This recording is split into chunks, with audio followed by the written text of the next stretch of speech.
Good morning, friends. I wanted to make a really informal video this morning outside of what I normally do because this is an interesting time for me. Today marks essentially the 10th year anniversary of me deciding to make YouTube videos and gun-related videos. I've always been a proponent and an advocate for the Second Amendment, but more as a vocal person at the local level. In other words, if there was any kind of a gun show or anything that took place that was gun related, I partook in it. USPSA shooting, Clay shooting, again, gun shows. If something was gun related, I was there and I was a part of it. And people in the community knew me as a result of that. But most of you will remember that yesterday was the 10th anniversary, unfortunately, of the Sandy Hook rampage killing. I watched the Sandy Hook rampage killing news coverage. I watched how politicians responded. I watched how Barack Obama responded. I watched these people take an event and twist it into a narrative that totally sidestepped what had really happened, which was children being murdered, right? I watched them, I have an autistic son. I watched them also try to say that autism was one of the things that made this kid, Adam Lanza, perform this rampage killing.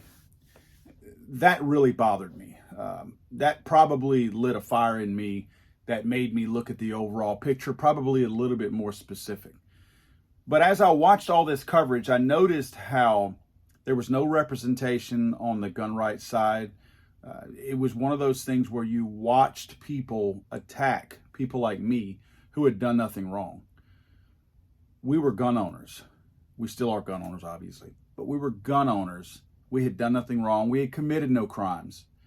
Yet we were painted with the broadest of brushes and generalized as being, as a whole, as a group, if we owned handguns, AR-15s, any kind of a long gun, or if we were just advocates of the Second Amendment, that somehow or another we were equated to the person who had killed those children at Sandy Hook. Somehow or another we had assumed all of that responsibility. Now, granted, we are right in the middle at that time in 2012 of having a president who pushed us not to generalize Muslims. And I'm not trying to make this about religion or politics necessarily, but we had a president who painstakingly tried to redivert our attention from any time a Muslim, like at Fort Hood, for instance, the Muslim committed a jihad. He yelled Allah Akbar. He did all these things in the name of his religion, yet they wouldn't even call that a mass shooting or a rampage killing. They called it workplace violence because they wanted to stay so far away from any potential thought or idea that this might be terrorism and tied to radical Islam. And I use the term radical on purpose, radical Islam. Our president spent nearly 8 years of his term trying to get us not to generalize and put one group of people in one box based on what one or a few people did. Yet here we were on December 14th, 2012, trying to paint every single gun owner out there with a broad brush of being potentially a dangerous person because we did not agree that you should be able to take my firearms away. Think about that. Because I didn't agree to let you remove some of my freedoms, I was just as bad as the person who had committed the crime. That is one of the most asinine, backwards ways of thinking I've ever seen in my entire life. And it prompted me to step out of my comfort zone and out of my box and start making videos. My videos were really bad 10 years ago, really bad. Not that mine are great now, but they were really bad, cringeworthy. I've actually gone back and deleted videos. They were so bad. Now, I didn't start putting videos out on my YouTube channel until January of 2013. But I made the decision 10 years ago today, on December 15th, that I'm going to do something, that I'm going to advocate with a stronger and louder voice, because not everybody else either has the ability or the drive or the want to speak with a louder voice. And that was the catalyst that pushed me to do what I'm doing today. I'm not celebrating that and I'm not celebrating certainly Sandy Hook. My thoughts and prayers still go out to those parents who suffered those losses, even the ones who were making money, and the opportunists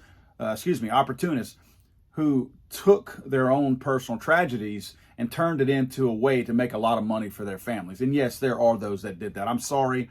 You can lose a child and still be a scumbag and turn something into a money-making opportunity, which some of them did. So I'm not apologizing for that. But that's not, Sandy Hook necessarily isn't what prompted me to do what I do. It's the reaction of politicians, and maybe the non-reaction of some politicians who should have had our backs. And they did not. They did not come out in lockstep for us in supporting gun owners. They were silent. They were quiet. And that bothered me, that the media, politicians for, politicians against, none of those people had anything positive to say about the hundreds of millions of us who don't commit crimes on a daily basis with our firearms. So that's why I do this. That's why today is kind of a special day for me, because I made a decision internally to say, I can't just sit back and be the guy who watches the videos. I can't just sit back and be the guy who complains around the water cooler at work or drinking a beer with my buddies, and I'm not doing anything actively to try to promote gun rights in this country. Now, I'll say this also, 10 years ago, you'll think back, there wasn't a whole lot of gun guys out there. Not that I'm an OG, because I'm not an OG, but there were the OGs out there like Eric from Iraq Veteran, Tim from Military Arms Channel. Those guys were still out there. The bulk of their content was gun related, but they were outspoken about the Second Amendment. So those are the OGs that I remember. That's the guys that I remember seeing back then that were outspoken about gun rights. You had other gun content creators out there, like Nut and Fancy, for instance, with his hour-long videos that did gun reviews. But I don't know that I've ever seen a video from Nut and Fancy on gun rights or anything like that. Again, Tim and Eric, to me, were the OGs. So I looked at that, and I looked at how much media was being consumed out there that was anti-gun and not in support of gun rights activists. And that's why I decided, again, to step out and start making my own videos. So I've come a long way. I've done a lot, and I'm very appreciative that you guys are the reason why I make these videos. Because, again, if nobody ever watched these videos, I would have lost interest and just stopped doing it, and I would have gone back to just standing at the Capitol with my little sign and talking about how we need to have gun rights. But because you guys support me and because you watch my videos, it inspires me to continue to make more videos to fight for our rights. And I do appreciate you guys always supporting me in that and always being there anytime I put videos out, sharing, liking, whatever you guys do. Thank you. I just wanted to put this real informal video out there to let you guys know that from the bottom of my heart, I appreciate you guys supporting me for all these years, going on 10 years now. Thank you guys.